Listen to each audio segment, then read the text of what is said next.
text amendment would just increase that maximum number from 2 to 3. Thank you. Thank you, Carrie. Is there any trustee discussion? Trustee Snodgrass. Thank you, Your Honor. I will once again be voting no on this ordinance because I do, as I explained last time, want to have a discussion on caps. But I do understand that by going this route with approving this, we have to look at each individual one, and I appreciate that fact. So thank you. Thank you, Trustee Snodgrass. Is there any more discussion on this?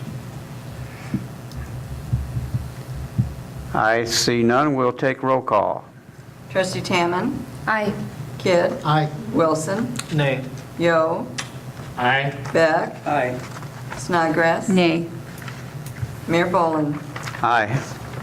5 ayes, 2 nays.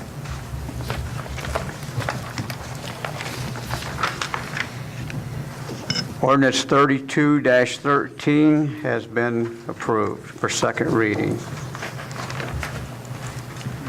Next, we have new business. First on the agenda is Ordinance 33-13, 7193 Greenlee Drive, outdoor storage, first reading. I'll entertain a motion to approve it. So made. Second? I have a motion and a second. Could I have staff report, please? Thank you. The subject property is located at 7193 Greenlee Drive, which is actually in our new Park 90 industrial commercial subdivision. It has industrial zoning. It's owned, or the applicant is Dan Erickson. This would be one of the first industrial buildings built out at Park 90. It is for a pool supply company, and part of their site plan, they would like a 50-foot by 140-foot fenced-in area on the south side of the spec building. It has a positive recommendation from staff, Planning and Zoning Commission, and Planning and Economic Development Committee. Thank you. Thank you, Carrie. Is there any discussion from the trustees? I see none. We'll take roll call. Trustee Kidd? Aye. Wilson? Aye. Yo? Aye. Beck? Aye. Snodgrass? Aye. Tamman? Aye. 6 ayes, no nays. Ordinance 33-13 has been approved for first reading. Next, we have Ordinance 34-13, 5161 Zenith Parkway, ZMA R3 to IL, first reading. I'll entertain a motion to approve. I'll entertain a motion to approve. So made. Second. I have a motion and a second. Could I have staff report, please? Yes, thank you. This ordinance is for zoning map amendment from the multifamily residential district to the light industrial district. The property is located at 5161 Zenith Parkway. The owner of the subject property also owns an auto body repair shop just south of the property that's located in the village of Loves Park, which is zoned light industrial in Loves Park. Staff recommendation is for denial. Planning and Zoning Commission recommended denial. Planning and Economic Development Committee recommended approval. Thank you, Carrie. Is there any discussion from the trustees? Trustee Kidd. Thank you, Your Honor. 3 times in the 80s, the 90s, and the 2000s that this is supposed to be zoned for residential. Nobody has built on it. This is an opportunity to bring new business to the village of Mechesney Park. The 2 concerns that were brought up by Mike Meyer and the Planning and Zoning Committee was holding the water, because part of that is a retention pond. They will not be building on it.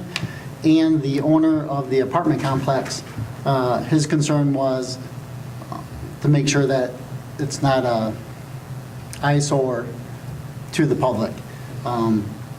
The owners of the property have agreed not to build on the floodplain part of it, and they will beautify the land.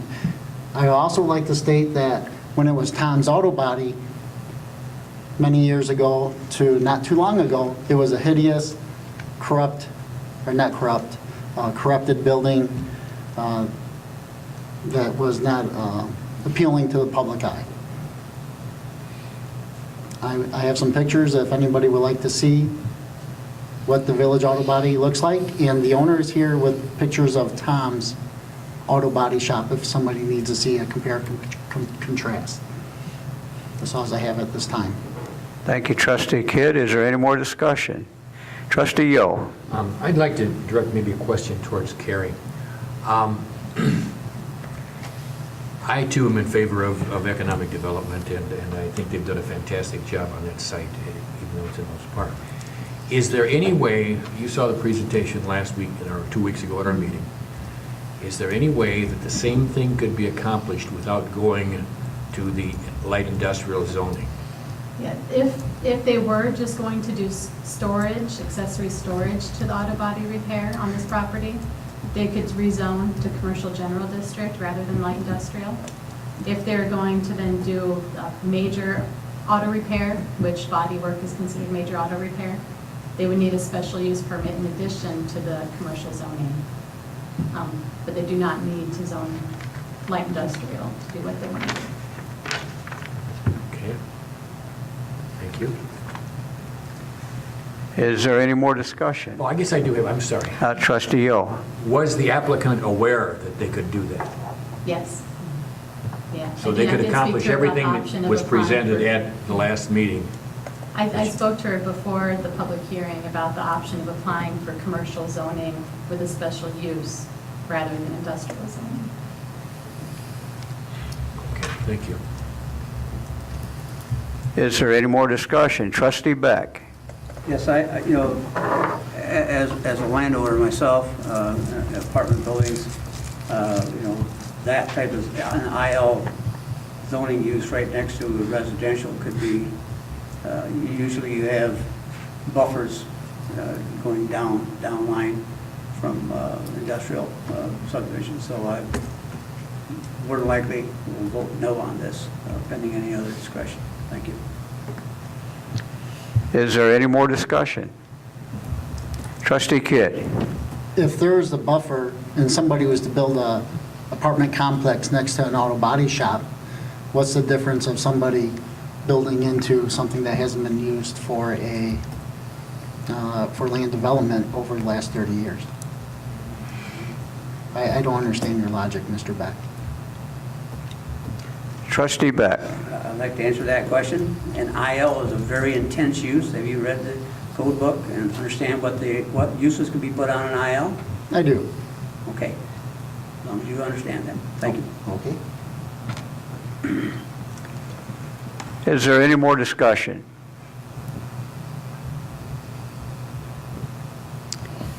I see none. We'll take roll call. Trustee Wilson? Nay. Yo? Nay. Beck? Nay? Snodgrass? Nay. Hammond? Nay. Kidd? Aye. Mayor Boland? Aye. 2 ayes and 5 nays. Ordinance 34-13 has not passed first reading. Next, we have ordinance 35-13, text amendment to 20-66.12A to eliminate 400 square foot cap, first reading. I'll entertain a motion to approve. So made. Second. I have a motion and a second. Could I have staff report, please? Yes, thank you.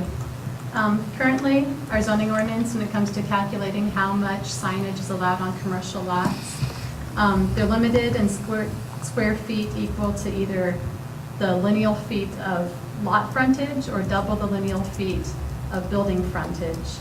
However, ordinance also says that there should never be more than 400 square feet total signage on a lot. What this text amendment is proposing is to remove that 400 square foot cap of gross surface area of signage on commercial lots. Usually it's not an issue. Usually people have no problem staying under the 400 square feet, but when we have a big user on a big lot, such as Meyer, had to apply for variance from this, We thought that limiting it to 400 might not be necessary. Thank you. Thank you, Carrie. Is there any trustee discussion? Trustee Beck. Thank you, Your Honor.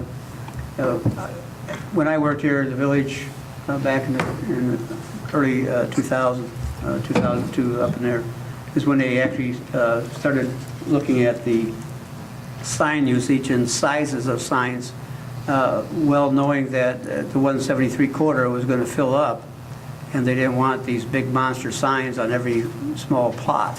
So they put that 400 square foot in there to keep the sign small. Could you imagine if you had a 600 square foot in front of Chili's on 173? It would be hideous to look at. So I'll be voting no on this ordinance tonight because I think each case should be a separate entity. Each time somebody applies for a variance, they should come forward and state their case. Thank you. Thank you, Trustee Beck. Is there any more discussion? I see none. We'll take roll call. Trustee Yo. Aye. Beck. Nay? Snodgrass. Aye. Tamman. Aye. Kidd. Aye. Wilson. Nay. Mayor Boland. Aye. 5 ayes and 2 nays. Ordinance 35-13 has passed for first reading. Next, we have ordinance 36-13, text amendment to 20-31 to prohibit ag uses in residential for first reading. I'll entertain a motion to approve. So made. Second? I have a motion and a second. Could I have staff report, please? Yes, thank you. An ordinance to allow and regulate residential hen coops failed at the village board just this May. Historically, chickens have been interpreted to be an agricultural animal, only allowed in agricultural zoning, just like any other ag use. But still nowhere in our village code did it straight out say that you cannot have chickens in residential districts, and that's what people have asked us about. This text amendment would list the raising and maintaining of animals other than domesticated pets to the list of public nuisances in residential districts. And the text amendment would state that prohibited animals include but are not limited to bees, poultry, sheep, goats, cattle, swine, or any other agricultural and non-domesticated animal. Thank you. Thank you, Carrie. Is there any discussion from the trustees? Trustee Wilson. I'd just like to point out that in the last couple of weeks, NBC News has done several stories on communities that did indeed have this ordinance on the books. And they're finding now that the hens that quit producing eggs end up going into animal control. And they've got a real issue there now with what to do with the chickens, the hens, when people realize that, oh, wait, this was a lot of work and I can't handle this now. So I think we made a really good call back in May, and I'm going to be voting yes for this tonight.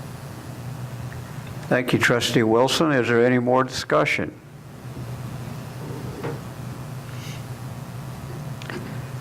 I see none. We'll take roll call. Trustee Beck. Aye. Snodgrass. Aye. Tamman. Aye. Kidd. Aye. Wilson. Aye. Yo. Aye. Mayor Boland. Aye. 7 ayes and no nays. Ordinance 36-13 has passed for first reading.